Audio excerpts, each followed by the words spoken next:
Good evening and welcome to Icu Tv main news. Let's take a look at the top stories making headlines. HH calls for stronger economic ties with Egypt.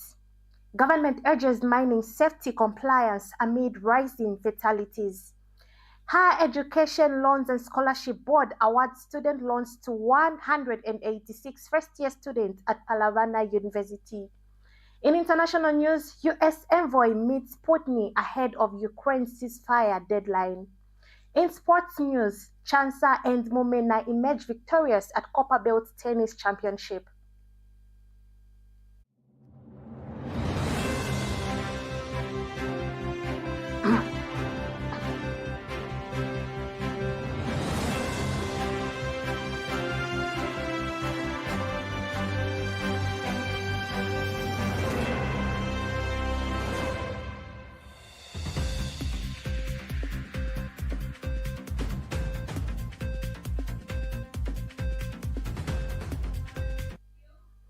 Presenting the news, I am Yamba Margaret, and now the news in details. President Hakainde Hichilema has urged Zambia and Egypt to deepen economic cooperation by building on their long-standing bilateral relationship dating back to 1965. He emphasized the need to actualize the agreements signed during the February 2025 state visit to Egypt. During a courtesy call by Egyptian Ambassador Mayanda Essam at State House, the president highlighted progress made in the health sector, with drug availability improving to over 70%, thanks in part partnership formed with Egypt. He called for enhanced joint ventures in the production of human and animal medicines and reaffirmed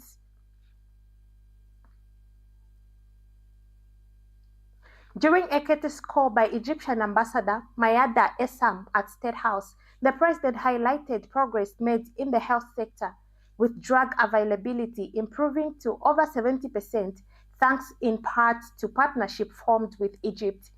He called for enhanced joint ventures in the production of human and animal medicines and reaffirmed Zambia's commitment to translating diplomatic ties into tangible economic outcomes.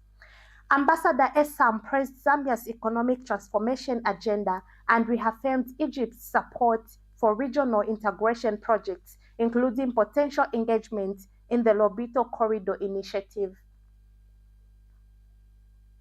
Meanwhile, Infrastructure Minister Charles Milupi revealed that the Arab contractors have begun preliminary work on the Mwinilunga Jimbe Road and plans to open an office in Zambia to support infrastructure development.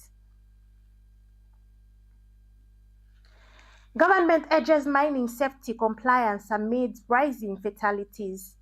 The government has urged all players in the mining sector to strictly comply with safety regulations to curb the increasing number of fatalities, particularly in illegal mining operations.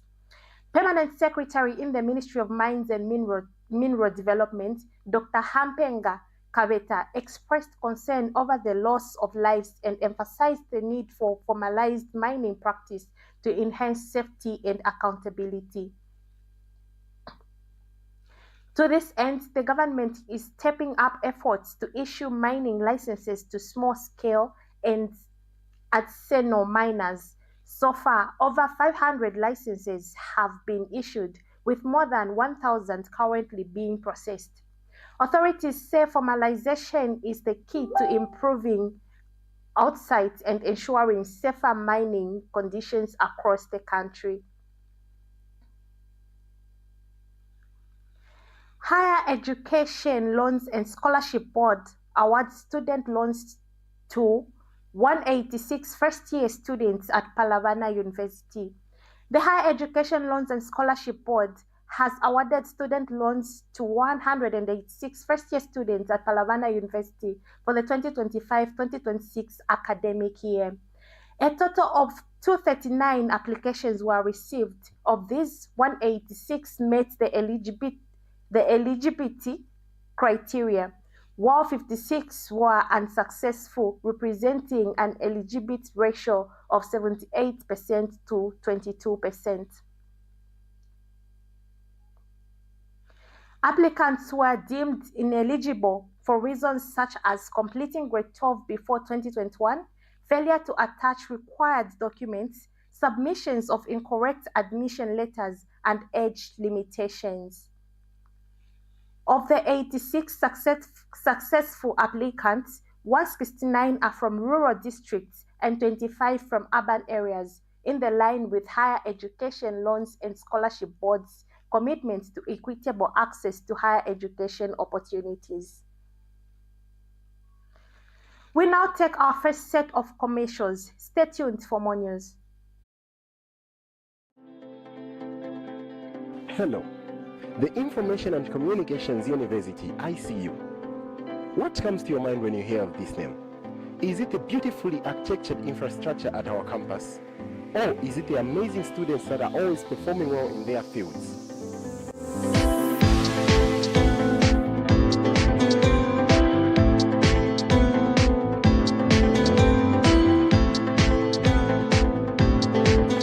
My name is Zimba Emmanuel, and I present to you Alumni Chronicles, a program that gets to look at all students that have passed through the corridors of ICU and are making an impact in society today. Join me every week as I sit down with former students and get to listen to them, what they have to say about life after they've been through the university. Remember, it's Icu TV every week.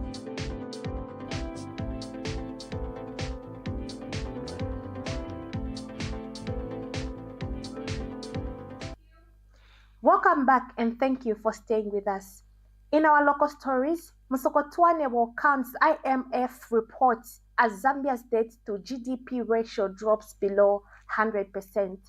Finance and National Planning Minister Dr. Stumbeko Msokotwane has welcomed the latest IMF projections showing Zambia's debt to GDP ratio expected to fall to 91.1% by December 2025, the first time in over 7 years it will drop below 100% mark. According to the IMF country report number 25 to 225 released on August 5th, the debt ratio is further projected to decline to 69.4% by 2027, reflecting the positive impact of ongoing economic reforms. Dr. Msokotwane described the development as a key indicator of microeconomic stability, noting that a lower debt ratio means the economy is growing faster than debt. He said this creates more fiscal space for investment in health, education, infrastructure, and social protection, while also improving Zambia's creditworthiness and lowering borrowing costs. Ministry of Agriculture warns officers against collusion as FISP migrates to 100% e-voucher. The Ministry of Agriculture has cautioned officers against colliding with agro dealers or imposing illegal conditions on farmers as the Farmer Input Support Program transitions to 100% e-voucher system for the 2025-2026 farming season. Permanent Secretary for Technical Services, Mr. John Mlongoti, issued the warning during the orientation season in Lusaka, urging provincial agricultural coordinators, district agricultural coordinators, and other staff to uphold professionalism and transparency in supporting farmers. He reminded officers that the farmers are free to redeem inputs from any registered dealer and warned against action that compromise the system or infrastructure or frustrate farmers.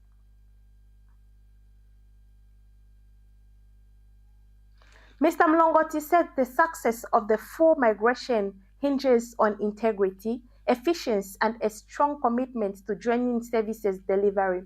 The BS also highlighted the benefits of the e-voucher system, including enhanced transparency, improved service delivery, and competitive pricing for farmers.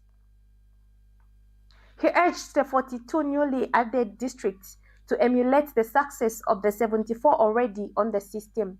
As Zambia fully rolls out the e-voucher system, the ministry reaffirmed its focus on reform on reforms that place the farmer at the center of the agriculture transformation.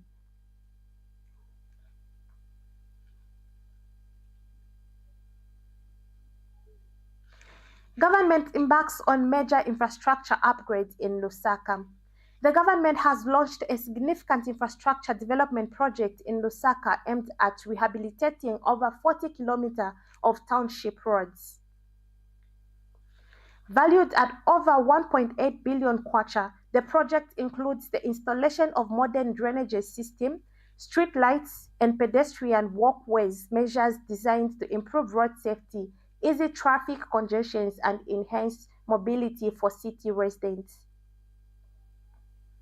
Authorities say the initiative underscores government's commitment to improving urban infrastructure, uplifting citizens' quality of life, and driving sustainable economic growth. Once completed, the project is expected to deliver lasting benefits to Lusaka, contributing to the city's overall development and resilience.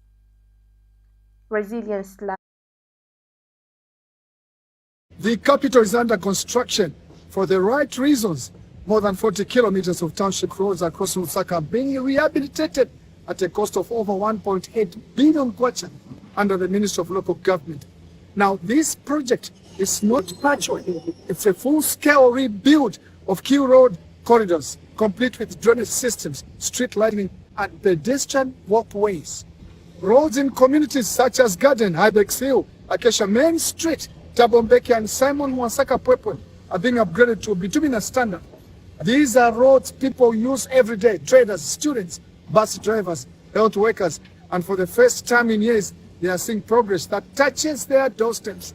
The contractor is expected to complete the work within 12 months, and government is ensuring the resources are flowing, the timelines are respected, and the work is monitored. The President's infrastructure agenda is moving from policy to physical change, and Lusaka, as the country's nerve center, is rightfully receiving the attention it deserves. Where water once crowded roads, proper drainage is now being built, with potholes once multiplied. Permanent paving is taking shape. Where citizens once walked in fear, streetlights are rising. From Garden Township to Ibex, the shift is visible. This isn't promise, it's construction in motion. Plans are underway for a flyover bridge at Hybrid Roundabout alongside the expansion of the Great East Road into the 6-lane highway. This will ease congestion and improve urban mobility in a fast-growing city. This is President Hakainde Hichilema's vision. Unfolding, government is delivering roads that will last, roads that will save, roads that will honor the taxes people pay and restore confidence in what's possible when leadership matches commitment with results. This is what government looks like on the ground. ECZ dismisses electronic voting claims ahead of 2026 polls. The Electoral Commission of Zambia has dismissed claims suggesting it is planning to introduce electronic voting in the 2026 general elections. Chief Electoral Officer Brown Casaro said the allegations were baseless and aimed at misleading the public. He clarified that ECZ has no intentions to implement electronic or biometric voting and has not submitted any draft statutory instrument to the Ministry of Justice to that effect. Casaro emphasized that any chances to electoral laws must undergo consultation, cabinet approval, and parliament assent. He also described recent remarks by lawyer Sakwiba Sikota, claiming the commission is being run like a cult, as false and inappropriate.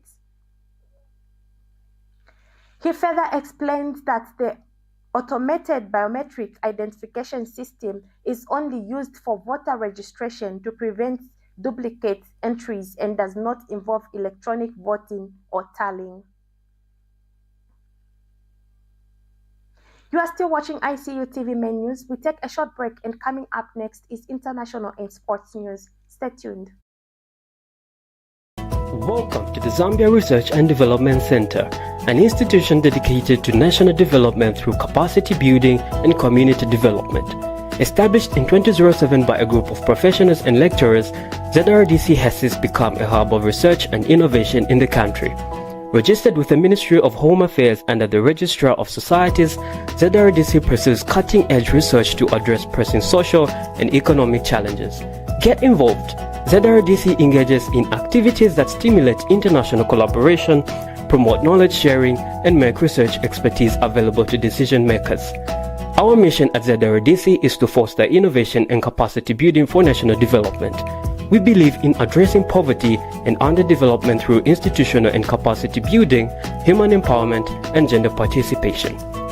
In our quest to foster innovation and capacity building for national development, ZRDC launched the ZRDC University Sponsorship for Capacity Building and Development Program to facilitate knowledge advancement among ZRDC researchers and those intending to join the research community. Qualified Zambian citizens can pursue education at credible universities in Zambia with guaranteed prospects of joining the ZRDC research community. ZRDC engages in industrial and technological research, covering research development and innovative investigations to drive dynamic industrial development at national and regional levels. Join us at the Zambia Research and Development Center as we continue to innovate, empower, and shape a brighter future for Zambia. ZRDC, fostering innovation and capacity building for national development. Welcome back. In international news, U.S. Envoy meets Putin ahead of Ukraine's ceasefire deadline. United States Special Envoy Steve Witkoff has held talks with Russian President Vladimir Putin in Moscow, just days before a White House-imposed deadline for Russia to agree to a ceasefire in Ukraine or face new economic penalties. The Kremlin confirmed the meeting but did not release further details. Witkoff also met with Kirill Dmitriev, a key figure in pro-peace negotiations between Russia and Ukraine, as well as a back-channel discussion involving U.S. officials. The talks came as President Donald Trump warns of sanctions if no ceasefire is reached by Friday, including potential secondary tariffs targeting Russia's trade partners such as China and India. We are still in international news. Truck overturns in Gaza, killing at least 20 amid aid chaos. At least 20 Palestinians have died and dozens more were injured after a truck carrying humanitarian aid overturned in central Gaza. The incident occurred as desperate crowds gathered in search of food amid worsening shortages and famine warnings. Local officials blamed the crash on Israeli forces allegedly directing the vehicle onto an unsafe road, causing it to overturn while surrounded by civilians. Authorities in Gaza say the chaotic scenes reflect the broader crisis where limited aid deliveries have led to desperate attempts by starving residents to access basic supplies. Medical sources confirmed 3 additional deaths from malnutrition on the same day, including a child, an infant, and an adult from Jabalia. Aid agencies continue to raise claims over the growing humanitarian catastrophe in the enclave as severe restrictions on supplies persist. We take a short break and stay tuned for sports news. The Information and Communications University is driving the thrill for the nation in research and development. Enroll now for full-time and distance programs in the School of Engineering, Humanities, Business and Education. To apply, visit our website at www.icuzambia.net or call us on +260 211 221 662 or 0966 342 359. Sponsorship is available. Enroll now.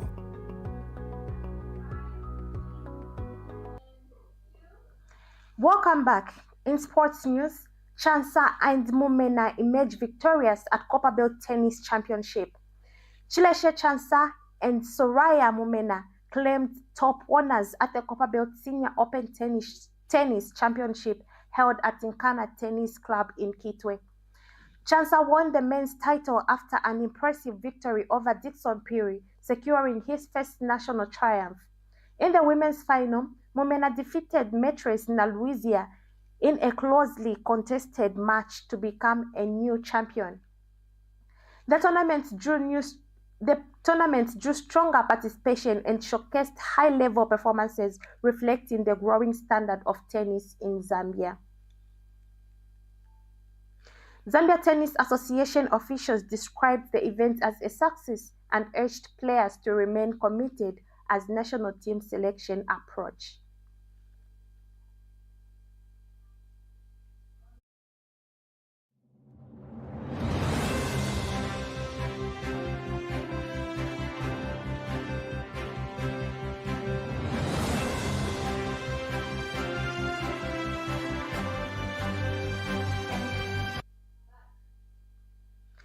That sports item brings us to the end of our main news today. But before we go, a quick recap on the top stories that made headlines. HH calls for stronger economic ties with Egypt. Government urges mining safety compliance amid rising fatalities. Higher Education Loans and Scholarship Board awards student loans to 186 first-year students at Palabana University. In international news, U.S. Envoy meets Putin ahead of Ukraine's ceasefire deadline. In sports news, Chansa and Mumena emerged victorious at Copperbelt Tennis Championship. Thank you so much for watching. For more news updates, stay glued to our Facebook page at Icu Tv and our website at icutvzm.com. Good night.